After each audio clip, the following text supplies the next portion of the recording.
Olá, esse é o Ponto de Partida React Não. Você não está enganado. Hoje é quinta-feira. Excepcionalmente, esse programa está sendo exibido hoje, porque tem uma novidade na sexta-feira que eu tô animadíssima para poder assistir. Tem uma novidade e a semana passada a gente entrevistou o governador Ratinho Júnior. Essa semana, outros pré-candidatos do PSD à presidência da República vai ser o entrevistado da sexta. Caramba! Então, Conversas com o Meio vai receber Rufem os Tambores. Eduardo Leite, governador do Rio Grande do Sul. Uau! Eu queria muito saber mais sobre essa entrevista, mas eu vou ter que esperar sexta-feira, né? Pelo visto, eu e todo mundo. Eu preciso fazer a entrevista antes. Já preparou as perguntas, Pedro? Já. Ai, não posso perguntar. Aliás, o assunto de hoje não é esse. Não. Na verdade, eu tenho uma pergunta para você e para quem nos assiste. Tem um jeito, assim, uma fórmula, talvez, para a gente tentar defender a democracia quando as instituições, assim, estão em pé de guerra? Enfim, em pé de guerra eu acho que é natural, porque freios e contrapesos. Mas e essa crise de credibilidade, todos esses escândalos que a gente está vendo, principalmente por conta desse caso do Banco Master?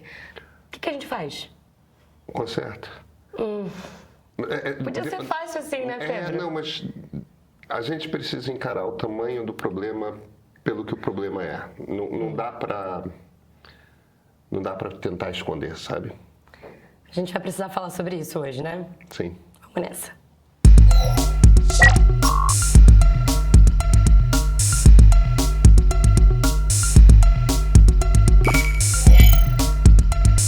Pedro, nessa última pesquisa de agora, Meio Ideia, a gente descobriu que 54% dos brasileiros não acreditam que houve tentativa de golpe de Estado no final de 2022.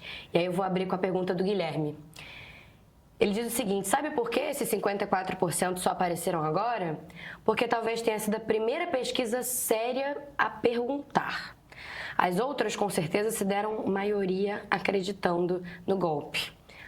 As outras, com certeza, se deram maioria acreditando no golpe, estavam erradas. Nunca refletiram a realidade. Engraçado, a gente está falando de credibilidade das instituições, mas ele está questionando aqui a credibilidade da imprensa também. Das pesquisas, né? Sim. Não, eu não acho que tenha sido isso. O que eu acho é que conforme a gente se afasta do acontecimento, conforme a gente se afasta do acontecimento, a memória dos argumentos, a memória do que aconteceu, ela vai se esvaindo. E aí eu acho que tem também, Yasmin, dois problemas com os quais a gente precisa lidar. Por onde que as pessoas se informam? As pessoas se informam por grupo de WhatsApp e rede social. As pessoas não se informam abrindo jornal. As pessoas não se informam em sites de veículos de imprensa. As pessoas não se informam assistindo televisão de notícias. As pessoas se informam, principalmente no Brasil, por redes sociais e grupos de Zap. E as vozes predominantes, tanto nas redes sociais quanto nos grupos de Zap, são as vozes dos militantes, entendeu? Veja, não é que necessariamente militantes sejam radicais. Nem todo militante é radical, mas o militante tem uma característica que é a seguinte: o militante pensa 24 horas por dia em política. O militante tem uma relação de amizade e ódio, entendeu? Tem a sua tribo, tem a tribo inimiga que precisa ser derrotada. O militante tende a olhar a vitória do outro lado sempre como uma tragédia, mesmo quando o outro lado não é necessariamente antidemocrático, mas é uma tragédia porque são os valores errados. O militante tem, em geral, muita convicção de que existem os valores certos e os valores errados. A verdade dele impera. A verdade dele é muito intensa e é isso que move ele à militância. Isso é um traço de personalidade, sabe? Isso é um tipo de temperamento. E a gente tem um descompasso muito grande entre militantes de direita e de esquerda. Para os militantes de direita, não aconteceu nada no Brasil de Jair Bolsonaro que não uma constante perseguição por parte da imprensa e da esquerda a um presidente, sobretudo moral. Então, tudo dentro das regras do jogo. Tudo dentro, como eles falavam, das quatro linhas. Né? Para o militante de esquerda, houve um golpe de Estado em 2016 com o impeachment da presidente Dilma. A esquerda fala de impeachment dos seus adversários, sempre, e qualquer movimento contra os seus é golpe. Eu sei que tem pessoas que estão nos assistindo nesse momento que têm na cabeça, não, ditadura a gente vive hoje, essa ditadura do judiciário. E eu sei que tem gente que está assistindo a gente que está pensando, mas é claro que o impeachment da Dilma foi um golpe. Foi muito golpe. Inclusive, essa é uma maneira como fala assim, não é que foi golpe, não, foi muito golpe. Repetem, tipo, é uma coisa de uma repetição de trejeitos. Você vê, foi muito golpe. Ditadura do judiciário, são essas coisas que todos os militantes aprendem a repetir, incorporam 3, 4 argumentos e repetem. Então, se tudo é golpe, não é golpe, por um lado. E por outro, ditadura é quando não é o nosso, entendeu? Porque houve roubo nas urnas, porque você tem esse conflito de narrativas e você tem... Veja, você tem uns 20% da população que está nessa militância ativa. E você tem 80% da população que tem um interesse por política muito menor do que o desses 20%.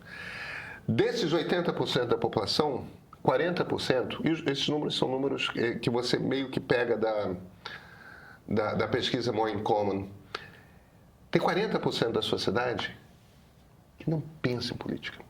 Não pensa em política. No máximo, durante a campanha eleitoral. Então, para essas pessoas que nunca leram um livro de teoria política, que não sabem qual é a definição de um golpe de Estado, que, olha, para elas, golpe tem que ter tanque na rua. Entendeu? Todo o resto é histeria da esquerda. E como a esquerda tem uma definição muito ampla de o que é um golpe, isso ajuda a corroborar essa impressão. Nunca se explicou para essas pessoas o que é um golpe de Estado. Entendeu? Nunca se explicou para essas pessoas o que é de fato uma ditadura. Isso não está explicado.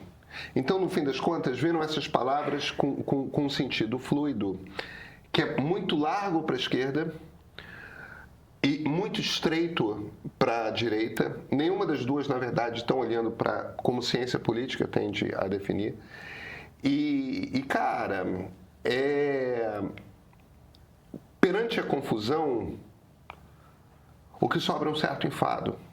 E aos poucos, tudo vai parecendo exagero dos dois lados.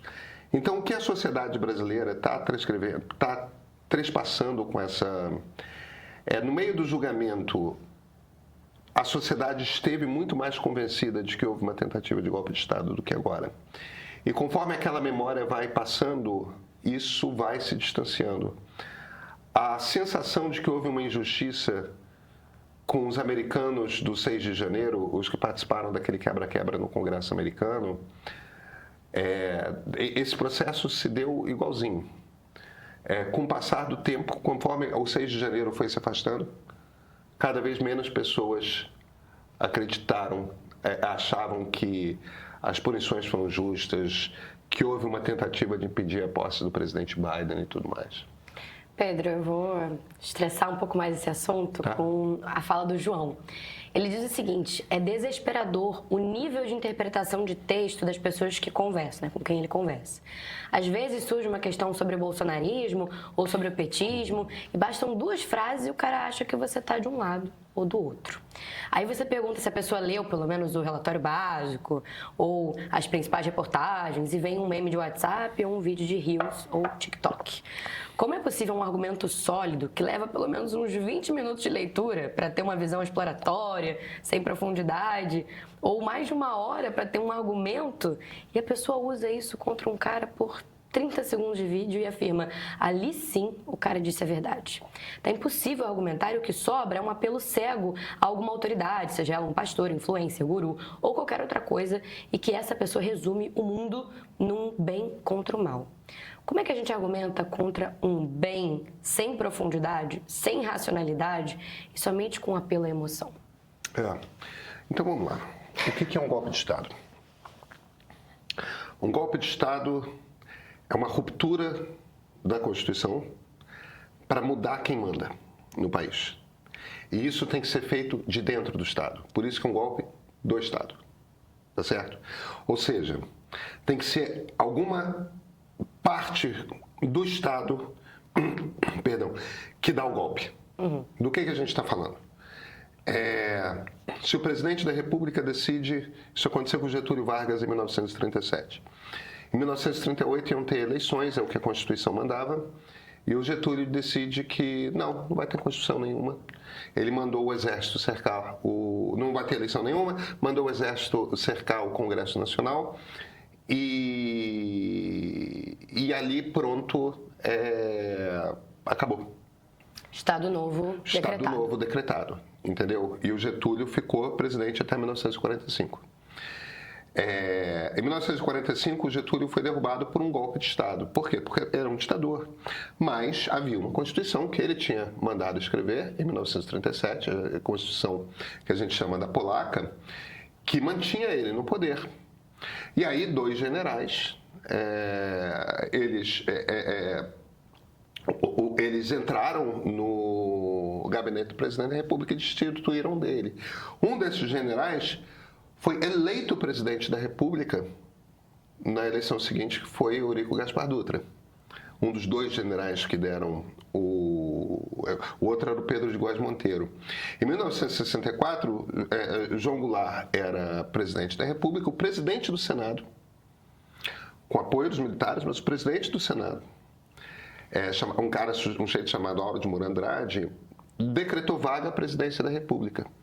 Por quê? Porque, segundo ele, o presidente da República tinha se ausentado do país sem comunicar ao Congresso. O presidente estava em Brasília, se preparando para pegar um voo para o Rio Grande do Sul. O presidente do Senado Federal não tinha nenhuma autoridade para decretar vaga à presidência da República. Ou seja, em essência, para, numa martelada e num apito, dizer que o presidente não era mais presidente. E isso levou à posse do presidente Castelo Branco, que evidentemente já entrava numa ditadura, num processo de ditadura. Então esses são golpes de Estado, quando você, de dentro do Estado, vira a mesa para mudar quem a Constituição diz que tem que mandar. Isso é um golpe de Estado. Em 2016, existia uma lei de impeachment. Quem decide, quem interpreta a lei, a gente pode achar que o juiz interpreta mal a lei? Podemos. Mas quem interpreta a lei para dizer se a lei foi violada ou não, no caso é a lei dos crimes de responsabilidade, são juízes. Quem que a Constituição, num processo de impeachment, diz que são os juízes? Os senadores da República. Os senadores têm a autoridade legal de destituir do cargo a presidente da República. Eles fizeram isso. Aquilo não é um golpe de Estado. Aquilo é um processo que está previsto na lei. Você pode não gostar da decisão do juiz, mas ela é legal. Você pode achar que foi uma puxada de tapete.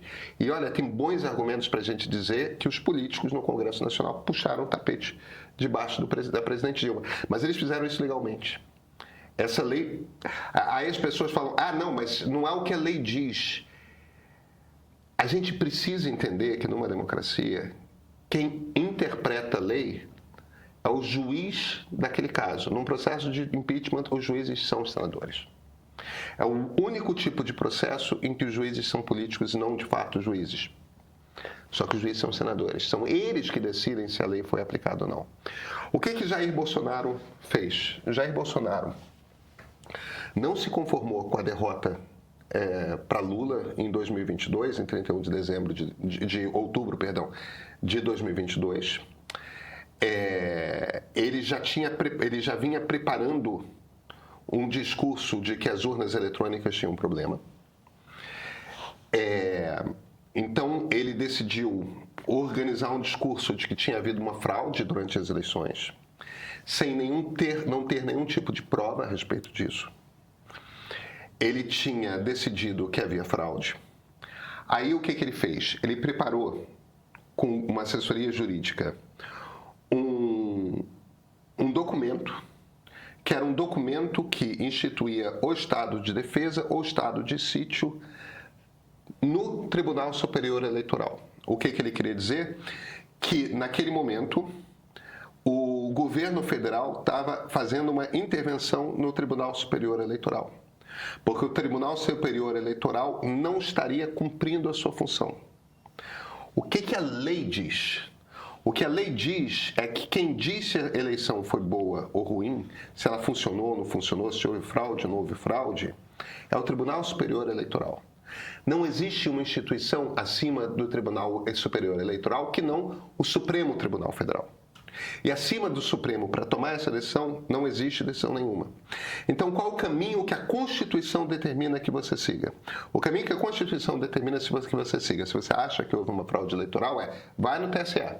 Se o TSE diz, a gente acha que a eleição foi limpa, você recorre ao Supremo Tribunal Federal.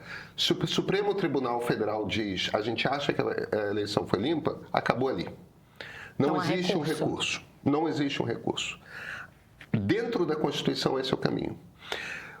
O Bolsonaro sabia que tanto o TSE quanto o STF iam dizer a eleição foi limpa.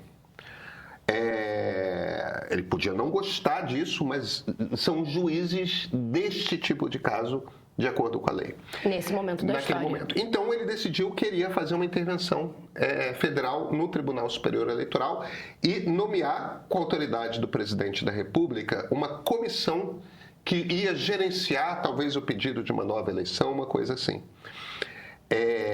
O problema o presidente da República não tem autoridade legal para fazer isso. Como ele não tem autoridade legal para fazer isso, ele pode assinar 20 papéis pedindo para que esse negócio seja feito e não vai acontecer. É só alguém reclamando da vida. Tudo bem, você tem direito de reclamar da vida, nada vai acontecer. Assinou um papel fazendo uma intervenção no Tribunal Superior Eleitoral, todo mundo vai te ignorar. Como ele sabia disso, ele buscou o quê? O apoio das Forças Armadas. Ele chegou para os comandantes das 3 Forças Armadas, do Exército, da Aeronáutica e da Marinha, e falou, eu preciso do apoio de vocês para fazer com que esse decreto se torne viável. De certa forma, foi a mesma coisa que Getúlio Vargas fez em 1937. Entendeu? O problema do Getúlio não era com o Supremo, não era com a Justiça, era com o Congresso. Ele sabia que quem ia evitar que ele tomasse poder para sempre era o Congresso. Então, ele contou com o Exército para cercar o Congresso, prender os deputados. O que o Bolsonaro queria? Contar com o Exército para cercar o TSE e prender o presidente do TSE, que era o Alexandre de Moraes, e outros ministros. Ele queria fazer essa prisão. A partir daí, o que acontece nessa reunião? A gente sabe dessa reunião porque os 2 comandantes do Exército da Aeronáutica contaram dela. O comandante da Marinha se vira e fala, presidente, pode contar comigo. A Marinha está nas suas mãos, a gente faz o que o senhor quiser. O comandante da Aeronáutica falou, não existe a atribuição constitucional para fazer isso. E o comandante do Exército falou a mesma coisa. Bolsonaro chamou eles para mais uma reunião, para uma 3ª reunião. Mostrou o documento. Eles disseram não. Enquanto isso, outras pessoas dentro do Palácio do Planalto estavam preparando tocaia dos ministros. Por quê? Porque eles estavam contando que em algum momento o comandante do Exército ia liberar. Então começaram a armar tocaia, começaram a vigiar o passo dos ministros do TSE para saber de onde que eles iam, como é que era a sua rotina, tudo mais. Para quê? Para fazer a prisão quando tivesse essa decisão do comandante do Exército. Mas o que acontece, na verdade, é que num determinado momento o comandante do Exército se vira para o Bolsonaro e falar: se o senhor insistir, eu vou ter que lhe dar voz de prisão. Porque todos entendiam perfeitamente que aquilo que o Bolsonaro estava fazendo era contra a lei, era contra a Constituição, era um golpe de Estado. Entende? O golpe de Estado que o Bolsonaro tentou não tem nada a ver com o 8 de janeiro. Aquela arruaça do 8 de janeiro, aquela bagunça do 8 de janeiro, entendeu? Foi um subgrupo desses que estavam tentando dar o golpe, que, tendo visto Lula já tomou posse e tudo mais, vamos tentar fazer uma confusão em Brasília para que o Exército tenha que intervir e, quem sabe, a gente derruba o Lula. Entendeu? Mas já era tipo, o Bolsonaro já estava na Flórida, já era o último soluço desesperado de um pedaço mais radical desse grupo. É isso que aconteceu. Isto é uma tentativa de golpe de Estado. Tá certo?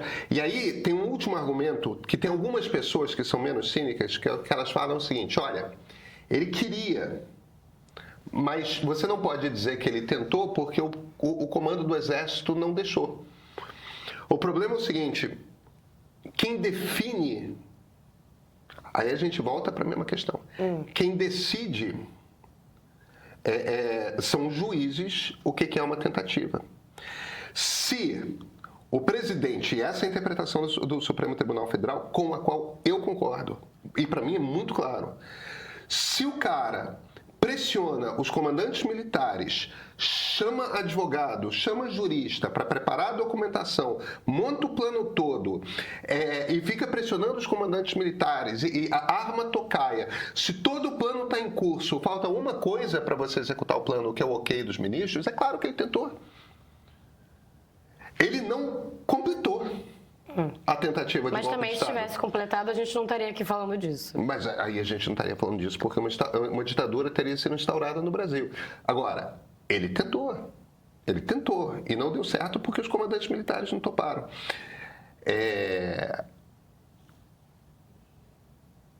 E aí, cara, por que a gente está nessa complicação? A gente está nessa complicação porque o mundo não é um mundo feito por pessoas perfeitas. Entendeu? O mundo não é o mundo dos nossos sonhos. O mundo não é um mundo que as pessoas gostariam que existisse na rede social, que é um mundo que você tem heróis e você tem vilões. Então, veja, a esquerda força uma barra desgraçada para falar que 2016 foi um golpe de Estado. Não foi. Aquilo é um processo legal. Você pode achar que aquilo é uma trapaça política, e eu tendo a concordar com você. Entendeu? Você pode achar que o Senado forçou a barra. Aí a gente pode ter esse debate. Aquilo não é um golpe, aquilo é um impeachment. Tão impeachment quanto o de Fernando Collor de Mello. Aí, quando a gente vem para 2022, aquilo é uma clara tentativa de planejamento de um golpe de Estado com apoio militar. Um golpe civil-militar, exatamente como que aconteceu em 1964. Só que esse foi abortado porque o Exército não embarcou.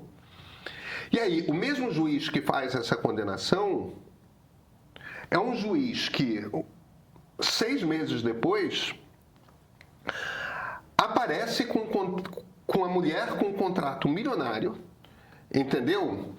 E que aparentemente tem uma relação para lá de próxima com um banqueiro que aplicou o maior golpe financeiro da história do Brasil. Eu sei que as pessoas gostariam que a vida fosse perfeita, que tudo...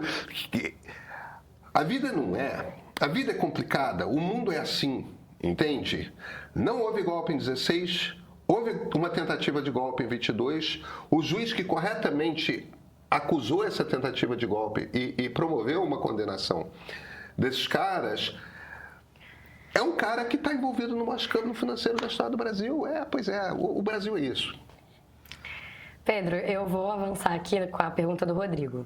Ele diz o seguinte: esse clima de desconfiança, voltando para o assunto da questão da credibilidade das instituições, né? Ele diz que esse clima é, em parte, fomentado pelo próprio STF.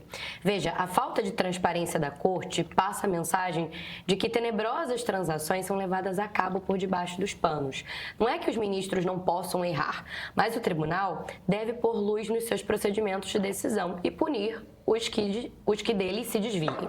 A responsabilidade das instituições é um traço fundamental da democracia, como ensina John Hart Ely. Logo, a solução passa pela reforma do STF, para torná-lo mais transparente e, portanto, confiável, não pela substituição de um ministro por outro ou mesmo o impeachment de um deles. Enquanto o caminho for o do atalho, nada vai ser realmente resolvido, apenas se prolongará a agonia do descrédito mesmo. Portanto, a palavra de ordem deve ser a reforma. Eu concordo com tudo.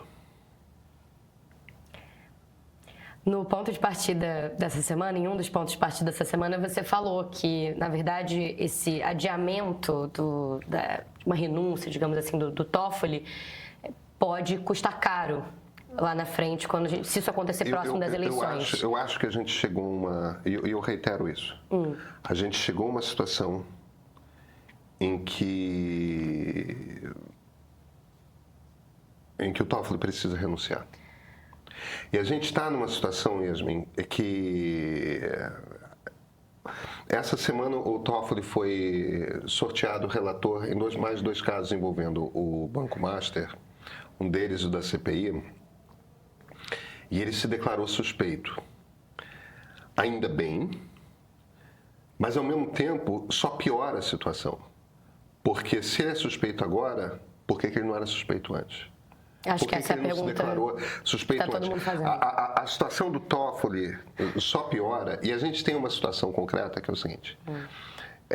Eu sei que tem um pedaço da direita que odeia o Alexandre de Moraes. O problema dessa turma. O fato concreto é o seguinte. A gente viu o Toffoli concretamente trabalhar como ministro do Supremo em prol de Daniel Worcaro. A gente não viu Alexandre de Moraes trabalhar em prol de Daniel Worcaro. Eu não estou dizendo que não aconteceu. A gente não viu. Não tem... a ideia da expressão latina quid pro quo, que é eu te dou isso em troca de você me fazer aquilo, um acordo, entende? A gente vê o quid no Alexandre de Moraes. Opa, tem esse contrato estranhíssimo de 129 milhões de reais. A gente não tem o pro quo. No Toffoli, a gente tem o quid. Viagem de jatinho, presente para assistir a final da Libertadores, sócio num resort, que aparentemente tem um cassino clandestino dentro, o ministro do Supremo conquista. A gente tem um quid, e a gente viu o Toffoli sentando em cima do processo, atrapalhando a Polícia Federal, puxando para si, tirando do Congresso Nacional informações necessárias para a investigação. A gente viu o Toffoli escolhendo que perito podia ver as provas do Worcaro, pedindo para que as provas do caso Master fossem mandadas para ele e tirando da Polícia Federal. A gente viu o Toffoli... O Toffoli é o pacote completo. Alexandre não é. Pelo menos não ainda com as investigações Alexandre, da PF. A gente tem um problema de aparências. O Toffoli, a gente tem um processo... É quid pro quo. Tá? Eu acho que a gente chegou num ponto de descrédito do Supremo que nesse ano eleitoral vai ter impacto na eleição, favorece a uma candidatura antissistema e favorece uma candidatura antissistema por uma razão muito simples: o sistema não está funcionando. O que é uma candidatura antissistema? O que é uma candidatura que se vira e fala a democracia não funciona? É uma candidatura que cola quando a democracia não está funcionando. A democracia não está funcionando. Um dos três poderes que jamais tinha sido acusado, o Supremo nunca tinha sido acusado tão abertamente de corrupção como está sendo agora. E no caso do Toffoli, a coisa se acumula e acumula e acumula. Eu tenho a impressão, e eu tenho feito essa defesa, que a melhor coisa que pode acontecer para o Supremo Tribunal Federal nesse momento é renuncia a Toffoli, vai embora para casa, vai embora para casa, tira essa pressão, para que a gente possa começar a conversar sobre, para que a gente possa começar a conversar sobre reformas. Entendeu? Então, essa sugestão que o Rodrigo fez no final dessa palavra de ordem, que deveria ser a reforma, para você, na verdade, é o caminho, após a renúncia do Toffoli, eu acho seria que o caminho antes você natural. precisa descomprimir. Porque se você não fizer essa descompressão, o Supremo e o debate a respeito do Supremo vai definir o que é a eleição brasileira. Eu acho que nenhuma das pessoas que está preocupada com um futuro golpista, nenhuma dessas pessoas quer uma eleição definida por crise de credibilidade do Supremo Tribunal Federal. Entende? A gente precisa reformar o Supremo. Precisamos urgentemente reformar o Supremo. Mas antes, o Supremo precisa mostrar que está disposto à reforma. O melhor símbolo é a renúncia do ministro Dias Toffoli. Ele não tem mais condições de seguir como ministro. Eu vou fechar, Pedro, com uma última pergunta. Beca, desculpa, é a última. Vamos lá. Tem muitas perguntas boas nesses últimos 2 vídeos. A gente bateu, inclusive, talvez um recorde de comentários nos 2. Mas eu vou seguir por esse caminho porque eu achei interessante. Eu acho que você vai gostar de caminhar por aí. Vamos lá. O Diego falou o seguinte: Pedro, quanto de semelhança você vê no cenário político interno atual com o de 63, 64. Descontada a diferença fundamental no cenário externo e a óbvia diferença no sucesso político entre Lula e Jango, a gente tem uma direita golpista feroz, um centro escandalizado com o apodrecimento das instituições da República e muito insatisfeito com a política econômica, e uma esquerda fechada em si, iludida, que tem muito mais apoio da sociedade do que realmente tem. A gente falou sobre 30, mas ele trouxe essa pergunta e eu falei, acho que vale o Pedro fazer essa análise. Vamos lá, eu acho que eu acho que a gente está numa situação mais parecida com 30 do que com 60, tá? No seguinte sentido, o contexto, veja, essas coisas são cíclicas, tá? A gente tem um ciclo no Brasil que é importante a gente reconhecer, que é o seguinte: você tem um regime se instaura, produz uma Constituição, tá certo? No início é bagunçado, você não sabe como que se governa com aquela Constituição. Então, um início truncado, confuso, truncado, com muitas crises, aí estabiliza.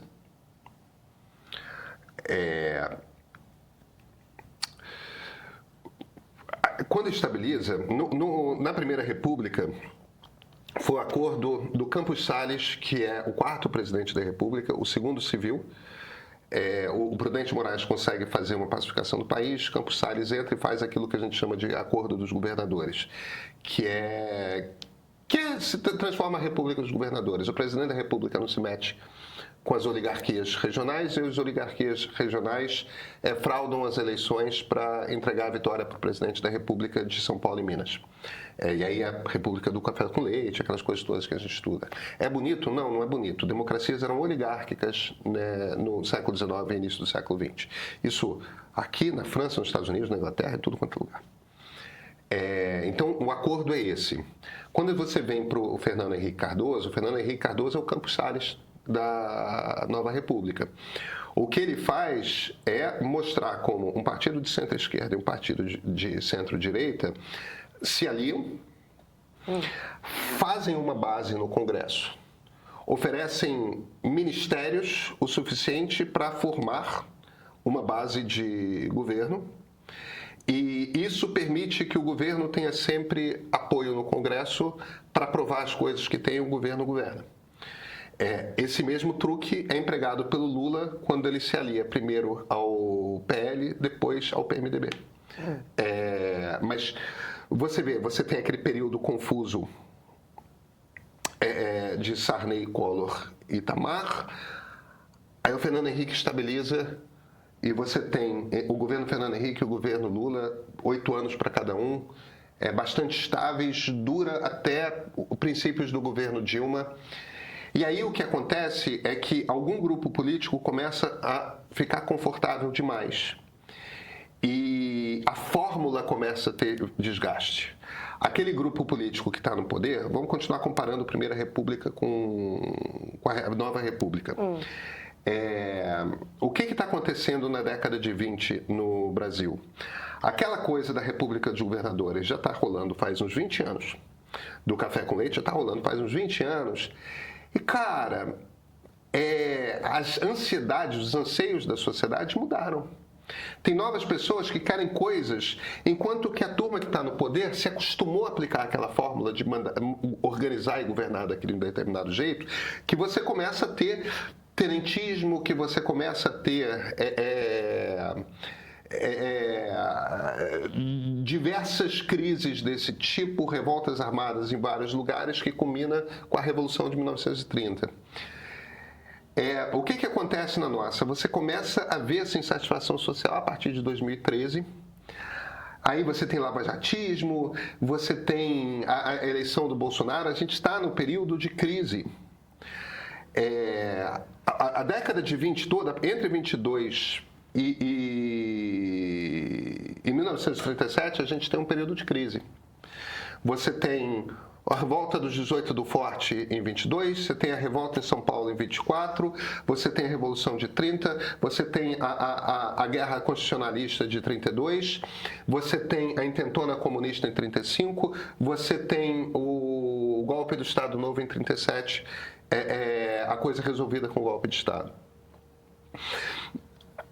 A Segunda República, que é a República de 45 a 64, ela nunca encontrou um equilíbrio.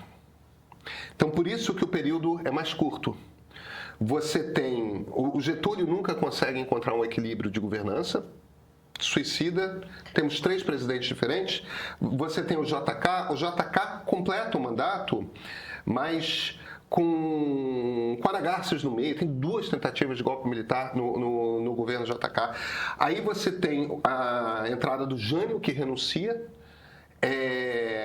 com o Jânio, que ocupa... O Jânio era um louco, mas ele ocupava meio que o lugar do presidente que deveria estabilizar o país. Ele não consegue, porque ele faz aquela loucura.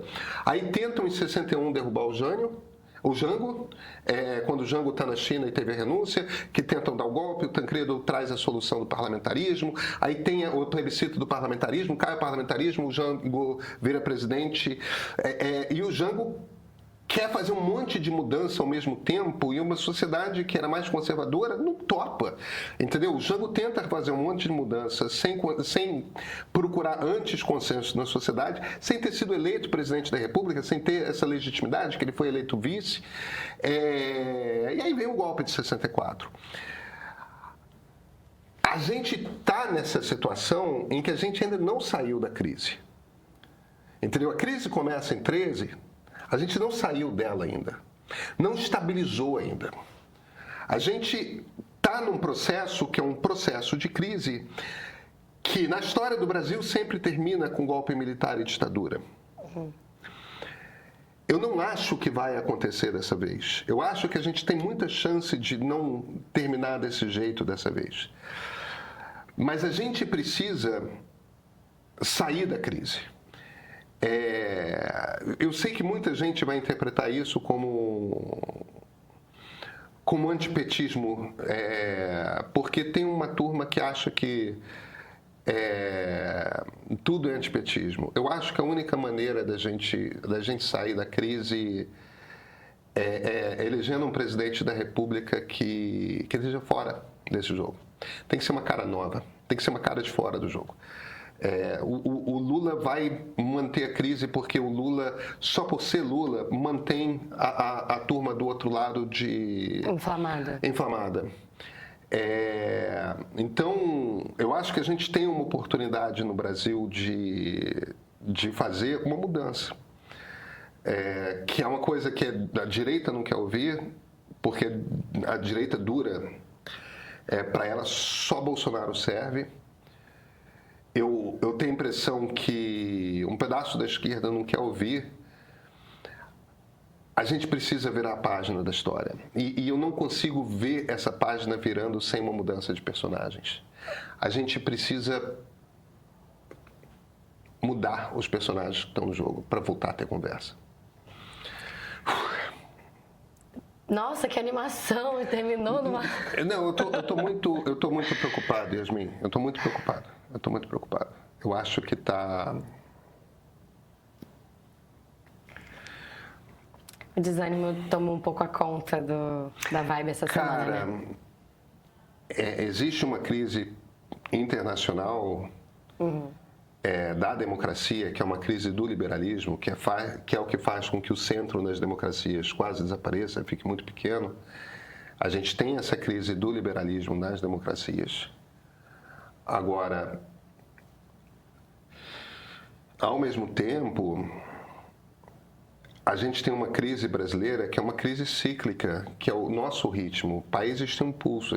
Um dos motivos da gente estudar história é entender um pouco como é que são esses ciclos, sabe, da sociedade, que tem a ver com nossa cultura, com a maneira que a gente reage. As pessoas acham que cultura é o tipo de dança que a gente dança, o tipo de música que a gente ouve, o tipo de comida que a gente come, o tipo de roupa que a gente veste. E é claro que isso é cultura, mas cultura é também quais são os valores que papai e mamãe contam pra gente quando a gente é pequeno, vovô e vovó, titio e titia, quais são os tipos de discussão política que tem. Então a gente meio que aprende a reagir de determinadas maneiras quando tais coisas acontecem. Às vezes a gente não viveu uma determinada crise, mas a gente teve um tio-avô que conta que quando tal crise com tal fulano, que aí o Brizola mandou pegar em armas, porque aí o fulano fez isso, porque aí o Jango decidiu sair do Brasil para não derramar sangue, porque aí o general não sei das quantas. A gente ouve essas histórias e é quase como se fosse um cacuete. É por isso que esses ciclos se dão dessa forma. Entendeu? Porque existe uma cultura política, porque a gente é meio que treinado a reagir em determinadas situações de uma determinada maneira. Essas crises podem ser debeladas, mas elas só são debeladas se algumas coisas mudarem com mais profundidade na sociedade brasileira. A mais importante delas, nesse caso, é a educação. As pessoas precisam ser educadas. E quando eu falo as pessoas precisam ser educadas, quer dizer, a gente já universalizou ensino no país, mas, cara, fundamentalmente a gente ainda não foi capaz de entregar ensino de qualidade. E muito por conta de um cacuete com a ditadura militar. Olha, eu participo, eu tenho esse cacuete. A gente decidiu que a gente não teria disciplinas como a SPB, como Educação Moral e Cívica, porque aquilo era feito mesmo pelo Plínio Salgado, que tinha desenhado aquelas disciplinas, que era o líder fascista brasileiro nos anos 30. Aquele troço não servia, mas a gente tinha que ter uma disciplina que ensinasse como é que a democracia funciona. Os brasileiros não entendem quais são os três poderes. Os brasileiros não entendem como é que a democracia funciona. Os brasileiros não entendem como que deputado federal se elege. Vota todo mês, de 4 em 4 anos, vota para deputado federal e não entende como é que é o processo de eleição do deputado federal. Enfim, desculpa, eu acho que a gente vai longe nessa discussão. Enquanto a gente não tiver esse processo, esses ciclos são o que nós somos. Isso é ser brasileiro, conviver com esses ciclos. A gente está passando por esse momento. A gente precisa olhar para o passado para reconhecer o delicado desse momento, mas conseguir ultrapassar. Democracia é o troço que resolve. Virar a página, mudar, sabe? E já tá ficando longo demais. Pedro, então, semana que vem eu te espero com um pouco mais de animação, mas eu só queria reforçar aqui que, como hoje é quinta-feira e esse programa está sendo exibido excepcionalmente nesse horário, isso porque sexta-feira, amanhã, a gente tem o Conversas com o Meio com o Pedro Doria, que, na verdade, a gente está mais interessado no outro lado, E Eduardo a Leite, fala de Eduardo Leite, governador do Rio Grande do Sul, possível aí candidato do PSD à presidência. à presidência. Será que vem aí? Não sei. É ele que vai ter que te dizer, né? Será que vem spoiler? Ai, gente. Ele deu uma crescida na nossa pesquisa, mas ainda é um candidato pequeno. Vamos ver. Então tá bom. Então, me despeço de você e a gente se encontra sexta-feira que vem. Horário normal. Sim. Tá bom. Então tá. Obrigada, Pedro. Vamos ser honestos? Conversar sobre política e ano eleitoral pode ser frustrante. Parece que estamos todos presos numa bolha, repetindo as mesmas manchetes, os mesmos cortes de vídeo. A conversa, não avança. Ficamos no mais do mesmo. A pergunta é, como furar essa bolha? Com dados que dão para você uma base sólida para argumentar. É por isso que nós fazemos a pesquisa Meio Ideia. Todo mês nós vamos a campo para entender o que o brasileiro realmente pensa. Toda a sociedade. O que muda o voto dele, o que o preocupa. A pesquisa de março já está no ar. Para quem é assinante Premium, a vantagem é dupla. Você recebe a pesquisa completa antes de todo mundo e ganha acesso a todo o arsenal de conteúdos em vídeo, texto, áudio que a gente produz. Análises que conectam os pontos, reportagens que mostram os bastidores do poder e um streaming com programas, séries, documentários, entrevistas que vão além do óbvio. Chega de conversa rasa, gente. Assina o Meio Premium e tem um guia confiável para se informar sobre o Brasil.